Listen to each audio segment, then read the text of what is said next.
What's going on, everybody? Welcome back to another devlog for my indie game Striking Gold. In the last devlog, I threw together this temporary main menu here that you see, and this week I would like to start implementing the ability for the new game and the load game functions, basically just saving and loading the game.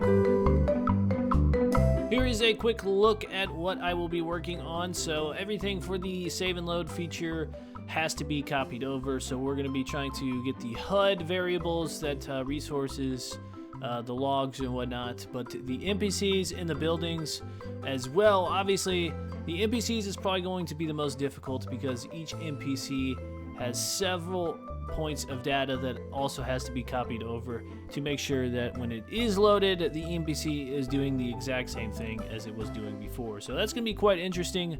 Hopefully I can get this working.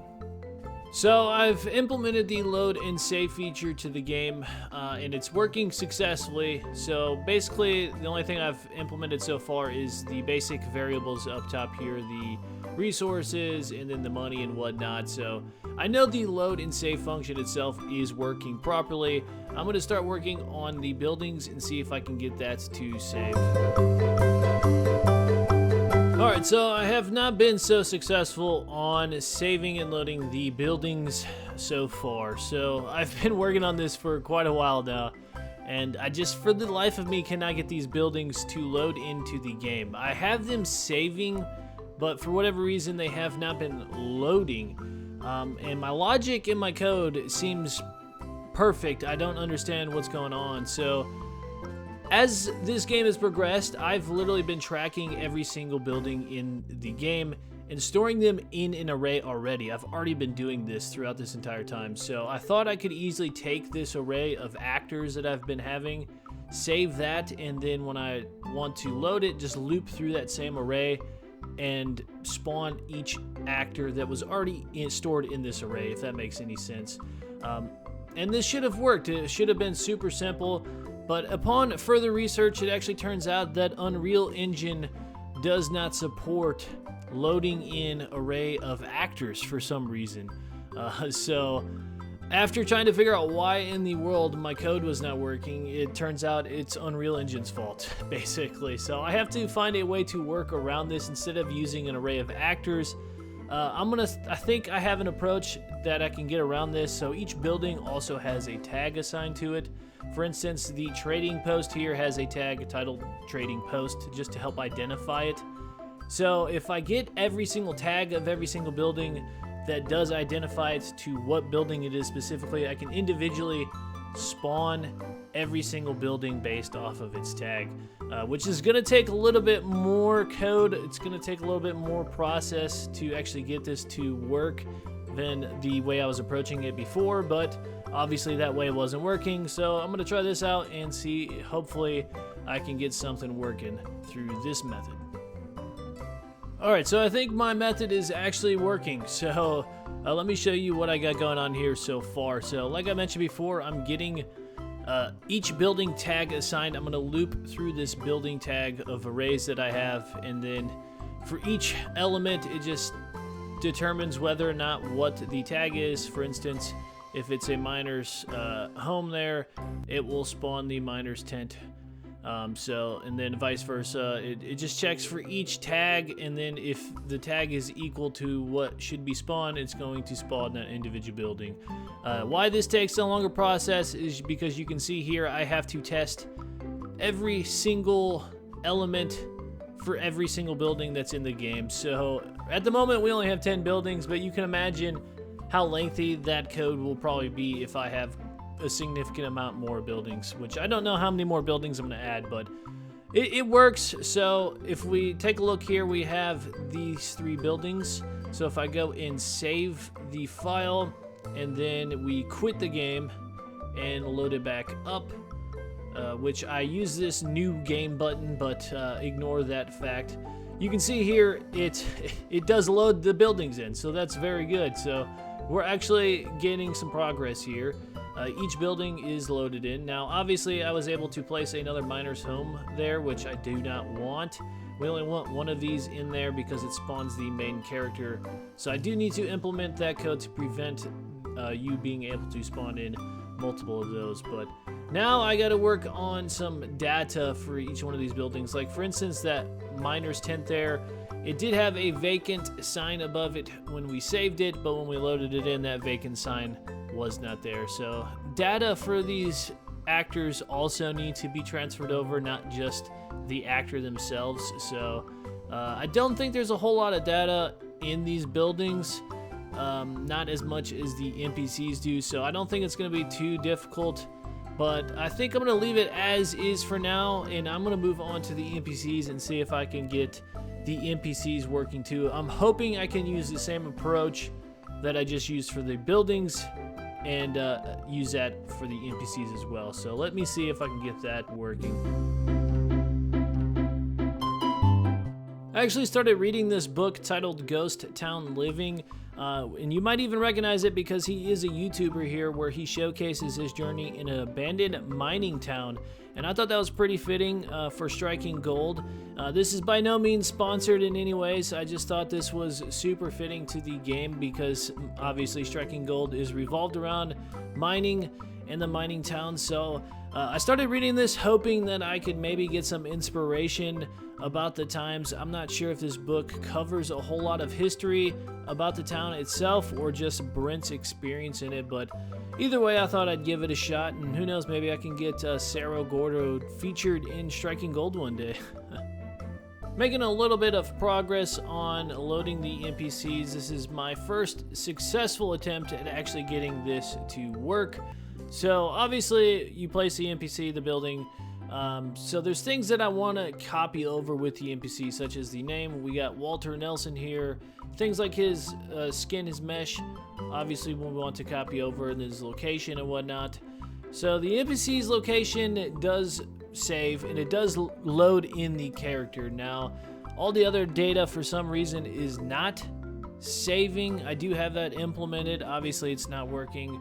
He's got a completely different name, a completely different skin, and I'm willing to bet his assigned home is not recognized anymore either. So I'm gonna have to figure out why the data is not transferring over, and hopefully I can figure that out. But we're making baby steps. Got a little bit of progress going. So I was able to get most of the data to transfer over to the load. For some reason though, I'm having a little bit of issue with the home. So if we take a look here, Charles is the name. We save it, quit, and then load it all back up. You can see now the character is obviously the same mesh, and then his name is the same as well. Hopefully, yep, Charles. So that is all working good and well. The only thing that I'm having difficulty with is its assigned home. So when he's done with the workday, he should be returning back to his home here, but instead he's walking off the map because he doesn't even realize that his home is here. So for some reason that's not being transferred over, and I can't figure out why, but I do believe I have an approach that I'm going to attempt. So each character now, they have an assigned name. So if I just take that name and throw it into a tag for the building, like I have tags for them to spawn, and that works properly. If I add the tag of the NPC's name to the building that's assigned to it, hopefully I can get it to work that way, if that makes any sense. So I'm going to try that approach. I'm going to add the characters' names to the tags of each building that they are assigned to and try to get it to work that way. Well, the good news is the method did work. This is a loaded file. You can see the miner is now going back to his home. So that actually took a little bit longer than I'm willing to admit to get that to work. But the good news is the miner, or the main character, is probably the most difficult character to get this to work with. So I do need to get it to work with all the other NPCs as well. I did implement it for the sheriff quickly, but the sheriff was super simple. It doesn't have really any data that it needs to transfer over except for a few variables. None of the other characters will be as significantly difficult to save as the main character was. So hopefully for the rest of the NPCs I can easily get this added. because at the moment, these are the only two that are actually saving. This is a look at the new main menu here that I have reworked just ever so slightly. This is probably what it's going to look like. The background might change a little bit, but as far as the interface goes, this is what it's going to look like for now. And the reason why I gave it a little makeover here is because the new game and the load game officially work now. So I am going to showcase that to you guys. I'd probably say it's about 90% done. There's probably a few things that I'll need to fix, but let's go ahead and create a new game. We will call this Test World 1, and then we hit enter to start the game. You start into the world. Obviously there will be like some animations and like cutscenes or whatnot, but let's throw in some buildings just to help signify what world this is. So we got the wood storage, the bank. Now we save the game, and then we'll go back to the main menu. I don't want to quit because it's going to mess up the recording. So we will go to the main menu, load the game. There is Test World 1 in the sections for you to choose from. Go ahead and load that up, and that is the world that we just had. Alright, everything's looking good. We got the NPC. Well, we only had that one NPC, but we got the 3 buildings and the NPC. We'll save this, go back to the main menu, and create a new world.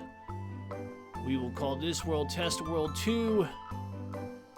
Alright, you can see we're in a new game here, so we'll throw in some different buildings. We'll throw in the sheriff's building this time. We'll get the sheriff NPCs in here as well. Let's throw in some cheat codes, give us some money. We'll throw in a church. And now we have, we should have 3 NPCs here. We'll save this, go to the main menu, and there is our second world. So we got Test World 1, Test World 2. So if we go back to Test World 1, there it is. That is the first world we had, and then hopefully if I go back to the main menu and load the second world, it will fluctuate. All right, perfect. Yes. I was kind of worried it wasn't going to work while I was recording, but it works. We officially have a load and save feature in the game. It saves all of the NPCs information and whatnot. I am super happy with how this turned out, honestly, guys. It just makes it feels like a game now. I don't know how to explain it, but just having the HUD reworked, the user interface, and then all of the menus and whatnot, it just feels like a game. And this save function is not only going to, obviously it was needed, but it's going to help playtest and actually build the game too, because now I'm able to save these worlds and go back and kind of, so I don't have to repeat the whole process from scratch. Before, when I was testing something, I would have to literally start a new world every single time and then build up to the point that I was trying to play test. But now I can just save things. So this is fantastic. This is fantastic. It's going to help out tremendously. And yeah, I'm super stoked. It feels so much more like a game. I'm definitely got like a bit of more motivation to finish this project now. There's still some things I gotta work on, like these plants and whatnot still need to be saved. That's why I said it's about 90% done, and I'm sure there's gonna be some issues with the NPCs that everything's not saving over. The only way I'm gonna determine that is by playtesting and be like, oh shoot, I forgot to add this in the save function, and then I can go back and easily fix that. But let me know what you guys think of Striking Gold's new menus and the save and load function now. And if there's anything that I can do to improve upon this, I would love to hear your guys' feedback. But that is it. Striking Gold has a save and load feature. This is definitely something I'm super stoked about. So make sure you guys go over to the Steam page if you have not already and wishlist Striking Gold. And then also subscribe to the YouTube channel if you're not, because I think about 80% of you are not subscribed. So I am aiming for 1,000 subscribers by the end of, let's say by summer. I want 1,000 subscribers. That's going to be the goal, 1,000 subscribers by summer. Thank you guys so much for watching again, and I will see you in the next devlog.